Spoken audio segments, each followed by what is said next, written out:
Hey friends, welcome back. If you're new here, my name is Morgan and you are at my homestead here in Wyoming, and it is just a typical evening after work. I want to take you along and show you what some of my evenings look like, and figured we had a lot of jobs to get done today, so what better way than to just dive right in. So first thing I want to do is, a lot of our herbs are ready to go in the garden. I have parsley, thyme, sage, cilantro that all need to be harvested and preserved. So what I'm going to do is, I've just been collecting these since I've been going to the farmer's market. I'm just going to take these out with me, and we are going to cut some herbs and we are going to go ahead and get them preserved. I'm going to freeze dry them. And I know this is a really common way. I actually bought freeze-dried herbs last year just to test them out from, I think it's the Lighthouse brand. Absolutely loved them, so I'm so excited that I finally have a freeze dryer, and we're gonna go ahead and get our own garden harvest preserved. I also have a few veggies that have been getting frozen in the freezer that we need to get put away.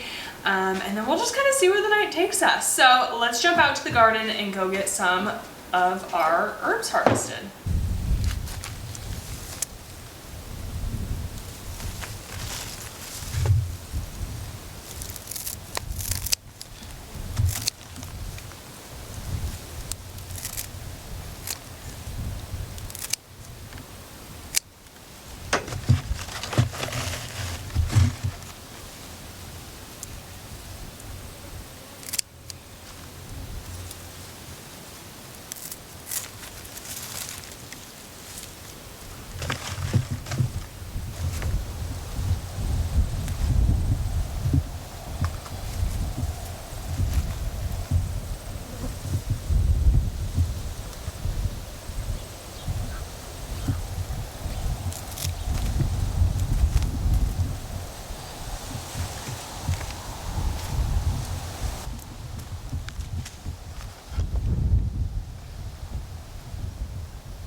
That turned into a little bit of a frantic moment, but we got it done. I was out there and all of a sudden, I'm sure you could see the wind, all of a sudden a huge rainstorm came through. I'm sure you can see on my skirt the drops are on my shirt, but those were some big raindrops, but luckily it was right in time. So here's all the parsley we got from the garden. This is a really good haul, I'm thrilled with that.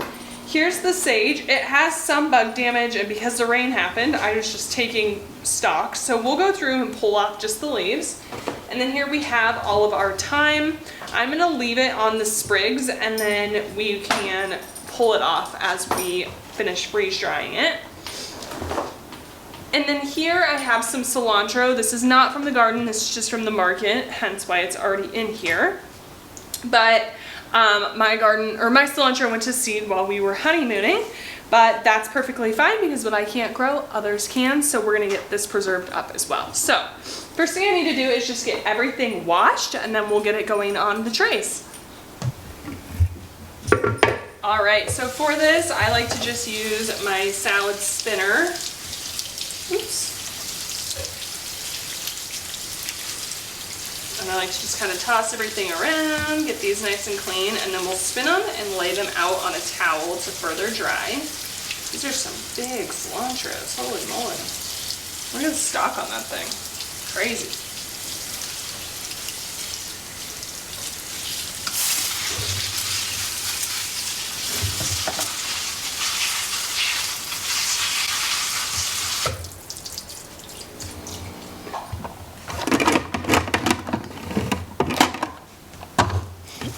It's a little too full.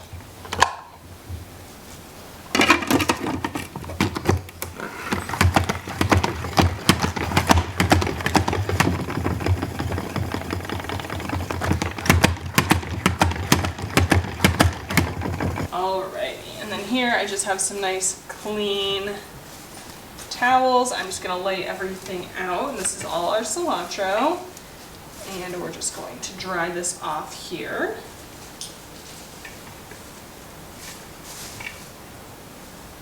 And then there are a few just like bad leaves, so if I see any of those that don't pass quality control, we'll take them out here.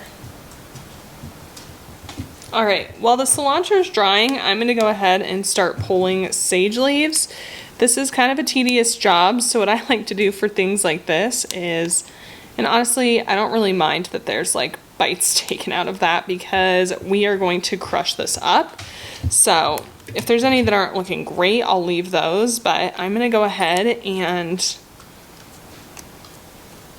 listen to a podcast and just kind of start doing the more tedious tasks. Honestly, I kind of enjoy these. It's just, I like to listen to music or listen to a podcast, kind of get my own thoughts, and then we will get these all preserved up. So I'm gonna get all of these leaves pulled off, and then we will get these cleaned next. And I'm just gonna do this while the cilantro is drying. Okay, I went ahead and consolidated the cilantro. And here is our sage. And if you want, you're more than welcome to leave your sage. Wow, that's really dry. That doesn't even need to be on a towel. I think I'm just gonna go ahead and transfer this straight onto a tray. If you don't want to pull your sage off the stalk or the stem, you don't have to. You're more than welcome to freeze dry it however you want. I just know for my uses, that's gonna be the best when it comes to actually utilizing it. So I'm gonna just throw these straight onto a tray.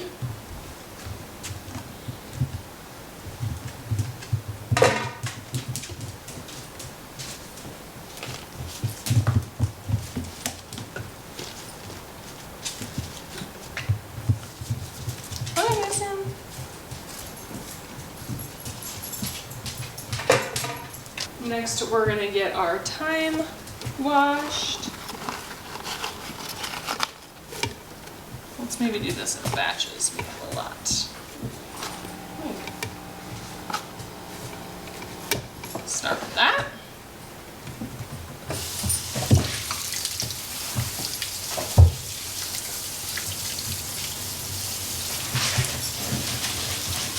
And luckily, since these are from the garden, I'm not super worried about having to wash them crazy well. Obviously, we're gonna give them a good rinse. Make sure we don't have any bugs or anything, but they should be pretty good.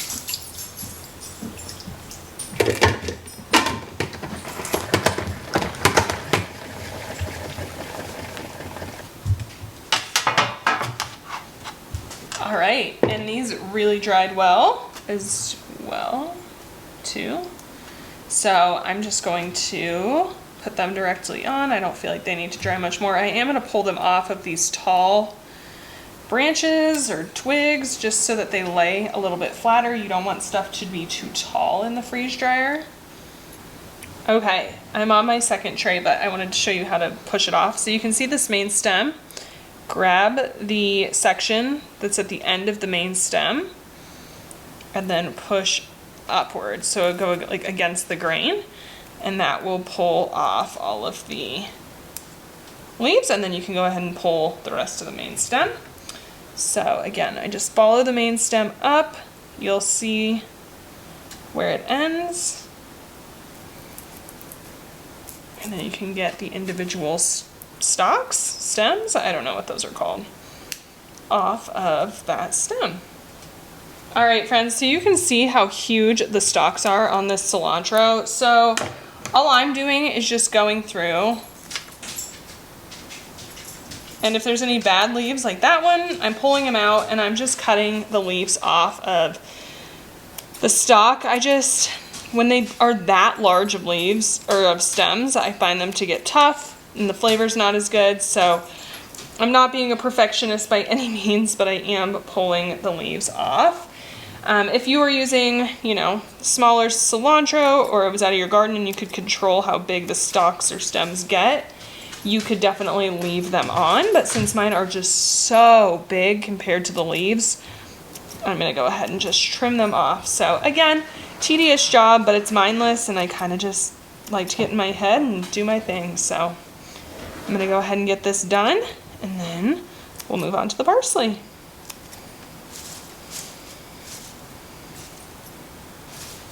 Okay, so no matter what, I won't be able to get all of the parsley on these trays as well. So what I'm gonna do is load these a little bit lighter than need be, and I'm gonna do 2 runs. So in order to keep the parsley from going bad though, I'm gonna go ahead and get that washed, and I'm just gonna stick it on a cookie sheet. We'll freeze it, and then we'll be able to move it to the trays and into the freeze dryer after this first batch comes out.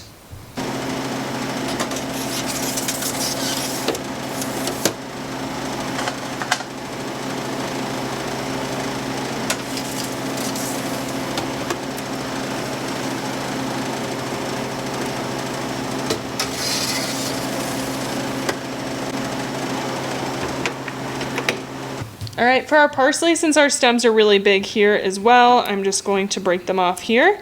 I'm gonna fill this cookie sheet up, we'll freeze it, and then we'll be able to put it in the freeze dryer after our current round comes out.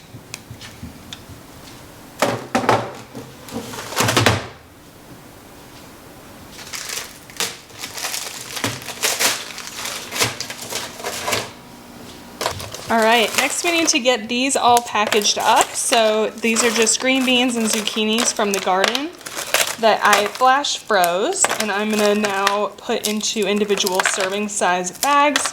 We're gonna vacuum seal them so they last for a while, and then we'll be able to have zucchini and green beans throughout the winter.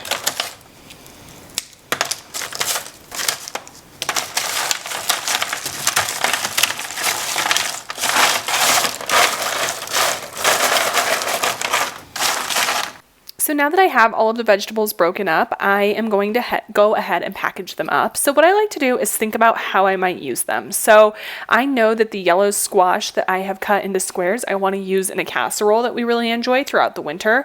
And so I have already pre-measured that so that it will fit perfectly in that casserole. So I'm measuring out the bag here, labeling it with the correct information. That way 6 months from now, I can still remember what's in there. And then all I do is go ahead and cut it. And with these, you start with sealing it. So I just seal it. That is then not going to release any of the air. It's just going to seal the bag, as you can see on that far end.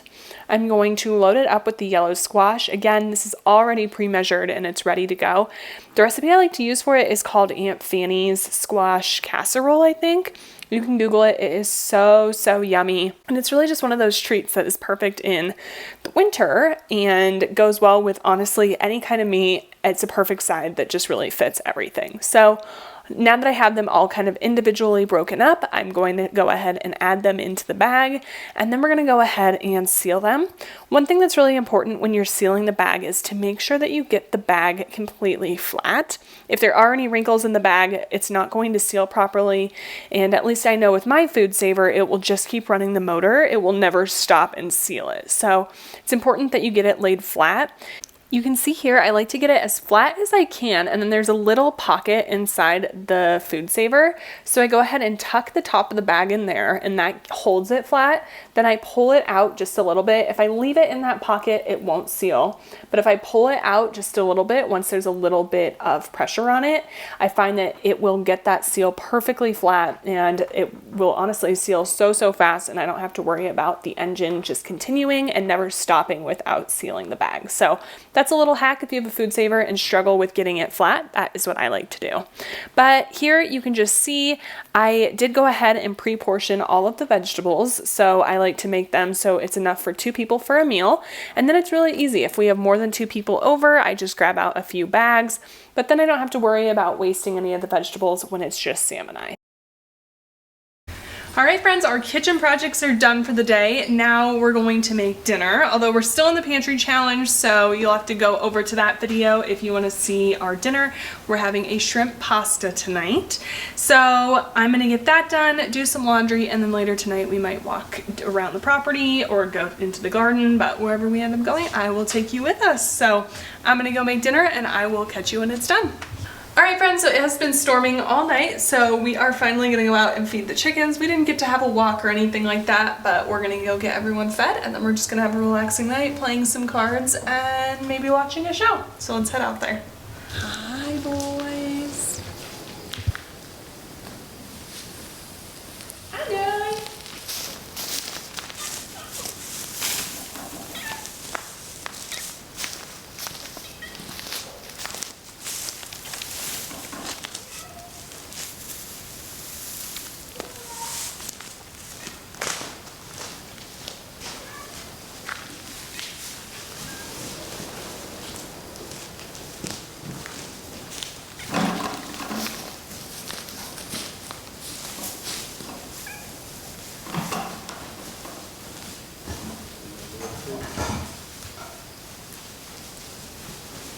All right, friends, we have everyone fed. It's hard to show you because it's so dark out, but we got the goats fed, the chickens have been fed, Sam collected some eggs, pigs have been fed, cats are fed, so we are gonna call it a night. Thank you guys so much for joining. I hope you enjoyed today's video. If you did, please consider giving it a thumbs up and subscribing, and I will catch you all in the next one. Bye, friend.